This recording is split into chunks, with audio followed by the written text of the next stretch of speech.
আসসালামু আলাইকুম। আজকে আমি আপনাদের সামনে রান্না করে দেখাবে গরুর কলেজা ভুনা।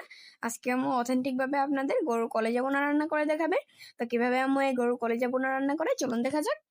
তো প্রথমে আমি এখানের মধ্যে আগে থেকে কেটে ধুয়ে রাখা কলেজাগুলোকে পানির মধ্যে দিয়ে দিল। তো তারপর সামান্য একটু হলুদ দিয়ে এগুলোকে সেদ্ধ করে নিতে হবে। তো সেদ্ধ করার ফলে এখান থেকে অনেক ময়লা বের হবে, আপনাদের একটু দেখাচ্ছি। তো যখন এটি সেদ্ধ হয়ে আসছে দেখতে পাচ্ছেন কতটা ময়লা বের হয়েছে। এদিকে আমি এখানের মধ্যে প্যানে খানিকটা সরিষার তেল দিয়ে এখানে পেঁয়াজ কুচি অ্যাড করে দিল এবং আস্ত গরম মশলা অ্যাড করে দিল। তো তারপর এগুলাকে নাড়াচাড়া দিয়ে ভালো করে মিশিয়ে নিতে হবে যখন এগুলা ব্রাউন কালার হয়ে আসবে। তো এখানে আমি অ্যাড করে দিল এখন আদা বাটা, রসুন বাটা এবং পেঁয়াজ বাটা। যেহেতু এটি সরিষার তেল তাই ফেনার কারণে বোঝা যাচ্ছে না।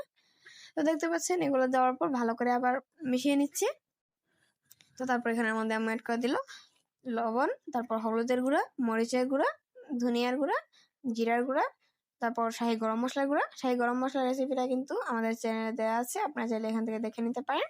তো দেখতে পাচ্ছেন ভালো করে এটিকে এভাবে কষিয়ে নিচ্ছে। তো ভালো করে কষানো হয়ে গেলে এখানের মধ্যে আমি অ্যাড করে দিল গরুর কলিজা। গরুর কলিজাগুলোকে দিয়ে ভালো করে আবার কষিয়ে নিচ্ছে। তো দেখতে পাচ্ছেন ভালোভাবে কষানো হয়ে গেলে এখন আমি এখানের মধ্যে আবার এটিকে ঢাকনা দিয়ে রেখে দিল। তো এভাবে করে রান্না করে নিতে হবে ভালো করে। তো দেখতে পাচ্ছেন হালকা করে বলক এসেছে। যেহেতু ভুনা রান্নবে এখানে আর এক্সট্রা পানি অ্যাড করবেন আম্মু। তো ভালো করে আবার এদিকে এভাবে করে ভালোভাবে সিদ্ধ করে নিতে হবে।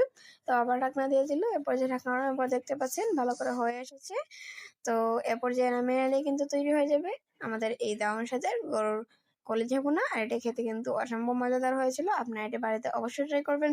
ভিডিওটি ভালো লাগলে অবশ্যই লাইক করে দেবেন। চ্যানেল নতুন হয়ে থাকলে সাবস্ক্রাইব করতে ভুলবেন না।